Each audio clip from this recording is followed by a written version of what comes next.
কিছুমান মানুহ আমাক তেতিয়ালৈকেহে ভাল পাই থাকে যেতিয়ালৈকে তেওঁলোকে আমাক ব্যৱহাৰ কৰি থাকিব পাৰে। কোনোবা এজন আঁতৰি গ'লেই জীৱনটো শেষ হৈ নাযায়, কিন্তু হৃদয়ৰ বাবে বিশেষ হৈ পৰা এজনৰ হেৰুৱাৰ পাছত জীৱনলৈ অহা হাজাৰজনেও তেওঁৰ বাবে হৃদয়ত থকা ঠাইখিনি দখল কৰিব নোৱাৰে। অহংকাৰ নকৰিবা বন্ধু, এই জীৱন দুদিনীয়া। জীয়াই থকা দিনকেইটাত যদি কাৰোবাৰ মুখত হাঁহিটি আনিব নোৱাৰা, তেনেহ'লে চকুত চকু পানী বোৱাবলৈও চেষ্টা নকৰিবা।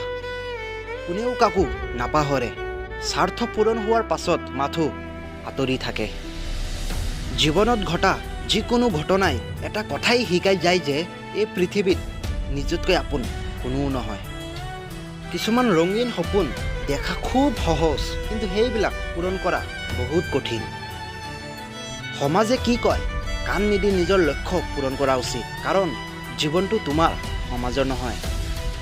তুমি 1000 কিলোমিটাৰ দূৰত থাকিলেও এটা কথা মনত ৰাখিবা যে অন্তৰত সঁচা প্ৰেম থাকিলে সম্পৰ্কত দূৰত্বই হেঙাৰ সৃষ্টি কৰিব নোৱাৰে।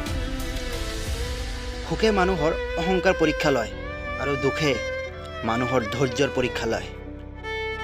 বন্ধু লাগিলে কমেই থাকক, কিন্তু জীৱনত এনেকুৱা এজন বন্ধু থাকিব লাগে যি আপোনাৰ শব্দবোৰতকৈ মৌনতাখিনিক বেছি বুজি পায়। মই তোমাক বিচাৰোঁ, তোমাৰ অতীতক নহয়। মই তোমাৰ ভৱিষ্যত হ'ব খোজোঁ, অকল বৰ্তমানেই নহয়। তোমাৰ জীৱনত শেষৰজন হ'ব বিচাৰোঁ, প্ৰথম বা দ্বিতীয়জন বুলি নহয়।